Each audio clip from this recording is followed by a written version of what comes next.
안녕하세요. 찰리브라입니다.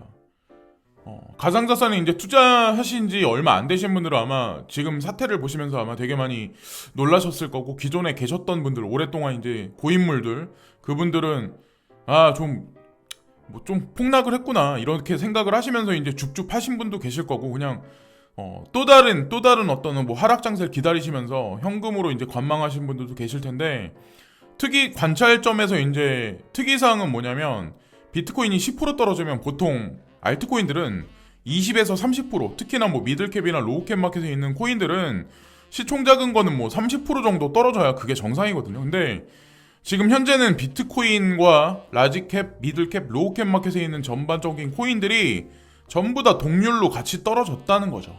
예. 이 의미를 여러분들이 중요 시점으로 이제 간과하시면 안 되고, 비트코인이 어느 순간 이제 자리를 잡는 순간이 오면 또다시 이제 알트코인 순환매 장세가 벌어지기 시작을 하면서 비트코인 개수를 늘리실 수 있는 어떤 그 주간이 분명히 올 거예요. 뭐 저 같은 경우는 이제 개인적으로 알트코인에서 이제 비트코인 개수가 약간 늘어난 게 있어서 사실 비트코인 떨어진 게 좀 해칭이 어느 정도 되긴 했거든요. 근데 전체적인 시장 장세가 불안한 건 사실이긴 해요. 지금 현재 장세를 보면. 그래서 보유 현금은 조금 더 이제 관망을 하셨다가 후에 이제 사용하시면 될 거라고 생각하고, 제가 어저께 이제 낮에 어떤 분이 그 댓글을 달아주셨는데, 바이든 이제 행정부가 이제 들어서면서 미국 금융감독청, 그러니까 OCC에 새로운 이제 청장이 이제 누가 등재되냐, 누가 이제 인사되냐에 관해서 이제 적어 주셨는데, 전에 이제 리플 이사 멤버이셨던 분이 이번에 들어가기로 예정이 돼 있다. 아직까지 컨펌이 된 건 아닌데 그렇다는 얘기가 있어요. 제가 조사를 하면서 되게 희한한 걸 발견한 게 있어요. 그래서 처음부터 이제 중간 뭐 이후 끝까지 이제 바라보시면 지금 어떤 일이 지금 벌어지고 있구나. 우리는 이제 시세에 관해서 되게 집중할 수밖에 없잖아요. 우리는 뭐 이 판을 만들어가는 사람이 아니기 때문에. 근데 보시면 아마 되게 깜짝 놀랄 일이 아마 있을 거예요. 그래서 이거를 먼저 리플 이사 멤버가 OCC 청장으로 이제 들어갈 수 있다라는 얘기가 있는데, 이분이 성함이 마이클 S 바라는 분이거든요. 그래서 차기 통화 감시관이 될 것이다, 뭐 이런 얘기가 있는데, 여기 보시면은 이분이 커리어를 여러분들이 이제 조사를 해보시면 아마 아시겠지만 브루킹스 인스티튜션이라고 해가지고 여기가 브루킹스 연구소거든요. 근데 제 영상에서 자주 언급드렸던 게 누구냐면 월가의 큰손 허친슨이라는 분이 있어요. 자, 디지털 커런시 그룹의 이사죠. 핵심 이사죠. 근데 이 허친슨이 FED를 움직이는 숨은 손이다. 이게 예전에 이제 중앙일보에 이런 기사가 나왔었는데, 이번에 이제 리플 랩스하고 이제 관련해서 거기에서 이제 뭐 이사진으로 있었던 분이 금융감독청장으로 될 수도 있다는 얘기가 지금 거론되잖아요. 여기 보세요. 허친슨이란 분이 제가 이제 자주 보여드렸는데, 여기 보면 허친슨 센터 연구원으로 벤 버냉키, 제넷 옐런, 이번에 재무장관으로 들어가신 분, 그리고 브루킹스 연구소, 허친슨 센터 연구소는 거의 자웅동체예요. 여기 보면 브루킹스 연구소, 허친슨 센터 선입연구소. 그래서 요분들이 여기 나와 거론되는 요런 분들, 그리고 제가 아까 조금 전에 이제 말씀드렸던 마이클 S 바라는 분 있죠. 리플 랩스 이사회 멤버이셨던 분들, 그분들이 다 같이 움직이는 어떤 그 통화 시스템에 관해서 관련돼 있는 사람인데, 허친슨이란 분이 아웃라인을 만드는 그 핵심 인물이라고 보시면 돼요. 그래서 여기 보시면 이코노미스트는 블룸버그와의 인터뷰에서 브루킹스 연구소와 허친슨 센터가 FED, 그러니까 FED가 미국 연방준비은행이에요. 전 세계 달러가 기축통화잖아요. 근데 그거를 움직이는 중앙은행인 FED에 대한 분석을 제공하고 있다며, 이들의 분석은 대부분은 훌륭하지만 FED의 조치가 옳다는 전제를 깔고 있다. 허친슨은 FED의 후원자로 부각되는 것은 경계하는 모습이다. 나를 그런 식으로 보지 마라. 매스컴은 나는 FED와 전혀 관련이 없다. FED의 조력자가 아니다.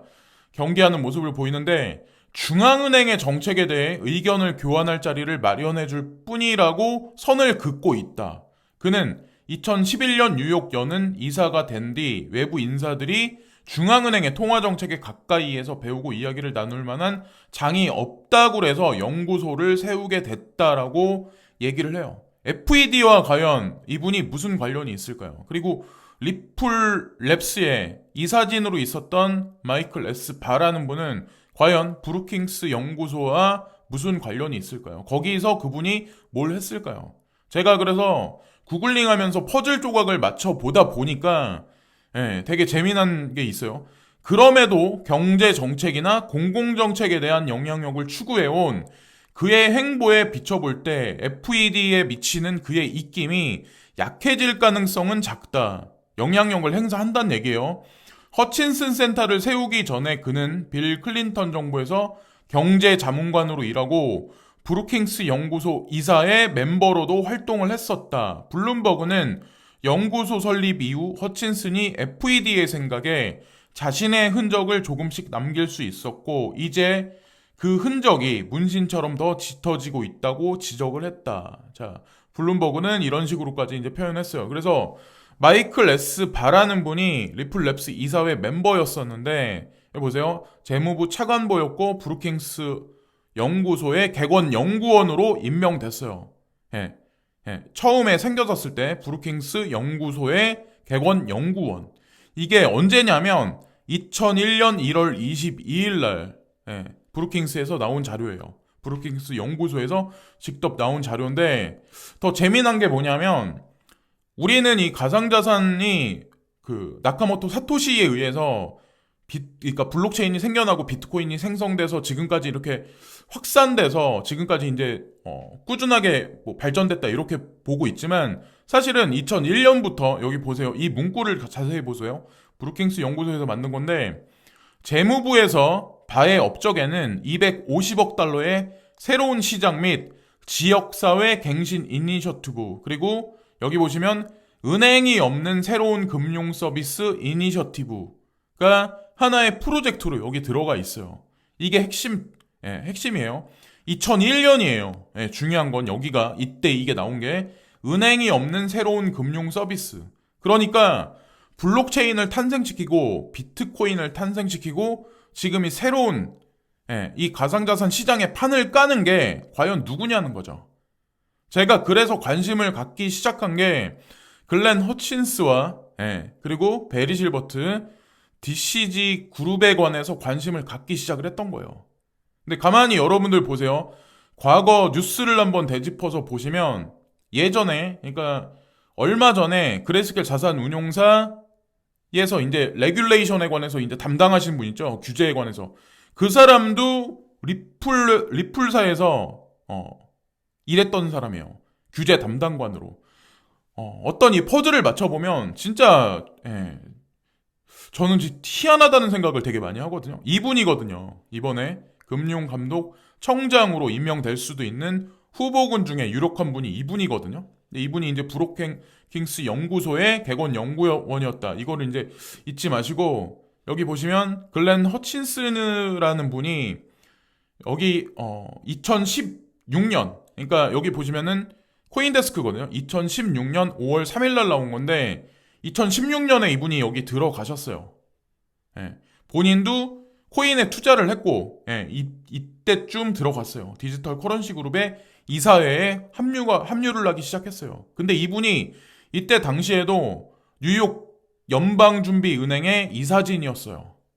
여기 나온 거 보시면 아마 아시겠지만 자 그래서 제가 누누이 말씀드리지만 시세 같다. 대중들은 사실 패닉하거나 지금 이 시장에서 떠날 수밖에 없어요. 그렇게 유도를 하고 그들은. 그러니까 누군가가 손절하고 나가면 그 비트코인은 누군가의 지갑 속으로 들어가는데 상위 1%의 지갑 속으로 들어갈 확률이 되게 높다는 거죠. 뭐 다른 알트코인도 마찬가지겠지만 그래서 제가 말씀드리는 거는 뭐냐면 2001년부터 이미 은행 없는 금융 서비스를 준비했던 게 과연 누구냐는 거죠. 핵심이. 그리고 지금은 뭐 재미니 거래소 코인베이스가 IPO를 진행하려고 지금 뭐 서류 신청도 했고 그걸 뭐 기다리고 있는 현재 와중인데 가만히 보시면 은행 없는 금융 서비스 JP모건은 얼마 전에 가상자산 수탁 관리 서비스를 하겠다, 커스터디 서비스를 하겠다고 이제 발표를 했었고, 코인베이스는 이미 커스터디 서비스를 하고 있고, 자, 그러면 이게 어떻게 되냐면, 향후에 어느 시점이 가면, 은행과, 전통적인 은행과 가상자산 거래소의 경계가 모호해지기 시작을 할 거예요. 이 의미를 잘 보셔야 돼요. 네. 모호해진다는 의미는, 지금 우리는 뭐 숫자 같다, 시세가 막 등락폭을 막 이렇게 하는 것 같다, 좀 힘들어하긴 하지만 어쨌건 대세의 흐름이라는 거죠. 예, 이거는 멈출 수 없다.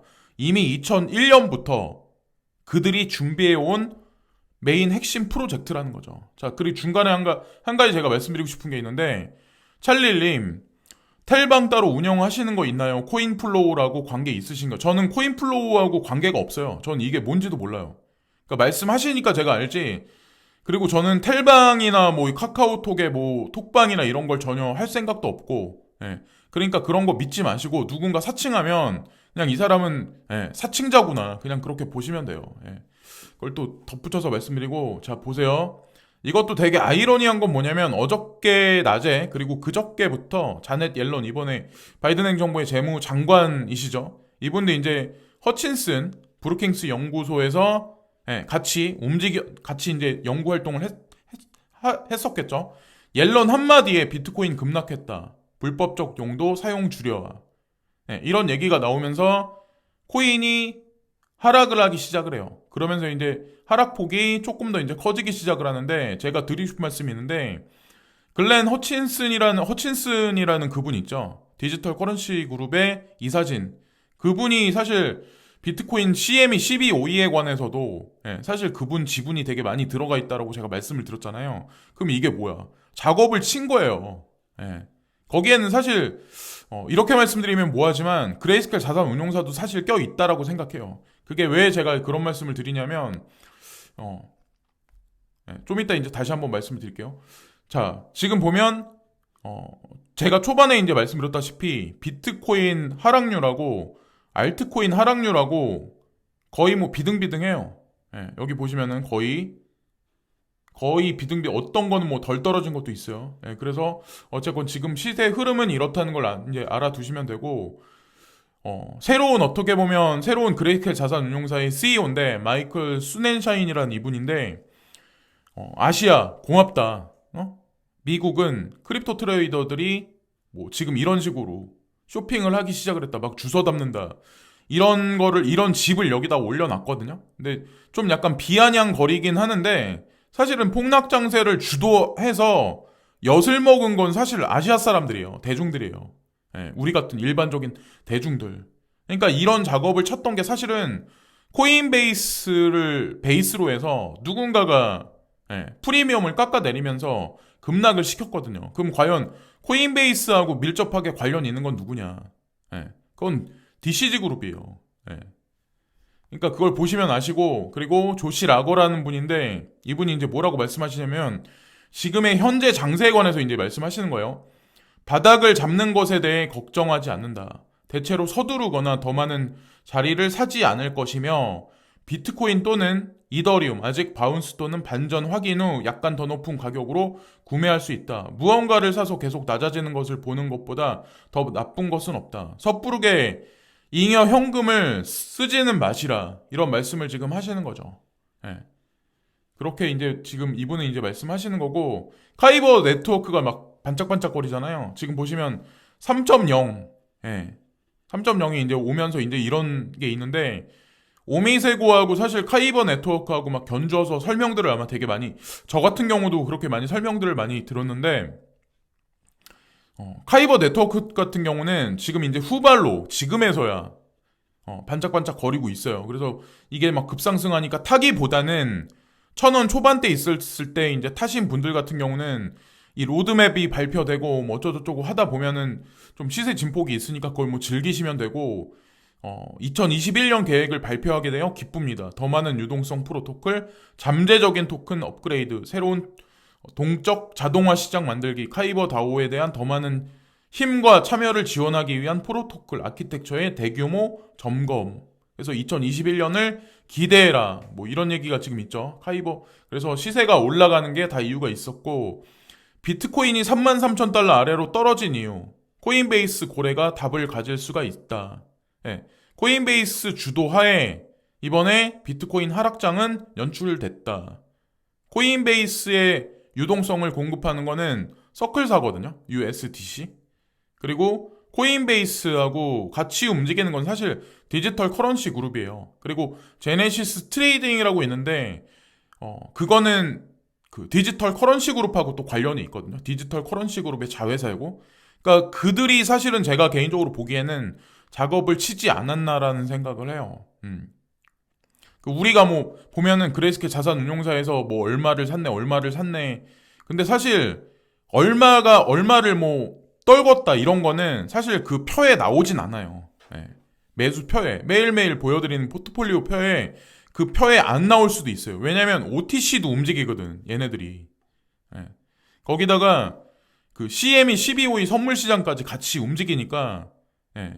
어쨌든 뭐 본인들 나발이죠. 그러니까 나와발이죠. 어떻게 보면. 그러니까 이런 상황에서 막 시세 같은 거에 막 너무 좌지우지하지 마시고 멘탈 관리를 잘 하시고, 사실은 멘탈 관리가 되게 중요해요. 예, 코인을 하실 때는 특히나 뭐 이런 불안한 장세에서. 그래서 뭐 얼마나, 저는 이제 한편으로 그런 생각하거든요. 얼마나 많이 올리려고 이들이 일어나, 지금 그런 생각을 해요. 그래서 이번 달은 별로 재미없을 수도 있어요. 일부 알트코인 빼고는 재미없을 수도 있고, 다음 달 어느 시점까지 그럴 수도 있는데, 시장에 키를 진 거는 사실은 그 XRP 소송이 2월 22일 날이잖아요. 그래서 그게 어느 정도 때까지 이제 딜레이 돼서 결과가 나올지 모르겠지만, 예, 하여튼 코인판이라는 게 제가 조사를 하면서 이제 퍼즐을 맞춰 보면서 되게 재미난다는 생각을 되게 많이 했어요. 그래서 어쨌든 제가 말씀드린 거하고 따로 또 구글링해서 이렇게 잘 퍼즐을 한번 맞춰보세요. 그래서 XRP를 꼭 사야 된다라고 제가 말씀드리는 게 아니라, 가만히 여러분들 한번 보세요. 되게 희한한 일이잖아요. 희한하게 지금 모든 것들이 인사이동이 벌어지고 있고, 그래서 어쨌건 재미나네요. 되게 희한하고. 그래서 지금까지 찰리 브라운이었고요. 불안한 장세 속에서 멘탈 관리들 잘 하시고, 크게 올라갈 수 있다는 어떤 그 희망은 버리지 마시고, 지금 현금 가지고 계신 건 섣불리 지금 현재 덥석덥석 매수를 하시기보다는 조금 기다리셨다가 보시는 게 낫지 않을까라는 생각을 합니다. 한 번에 더 큰 파동이 만약에 떨어진다면 28,000달러대로 한 번 더 떨어질 수도 있거든요. 그건 아무도 모른다. 34,000달러대나 뭐 그 정도 때까지 이제 올라가서 어느 정도 횡보를 해준다면 저는 다행이라고 생각을 하는데, 아니라면 조금 현금을 가지고 계신 분들은 좀 지켜보시는 것도 정답이 되지 않을까라고 생각합니다. 지금까지 찰리 브라운이었고요. 오늘도 즐거운 하루 되세요. 감사합니다.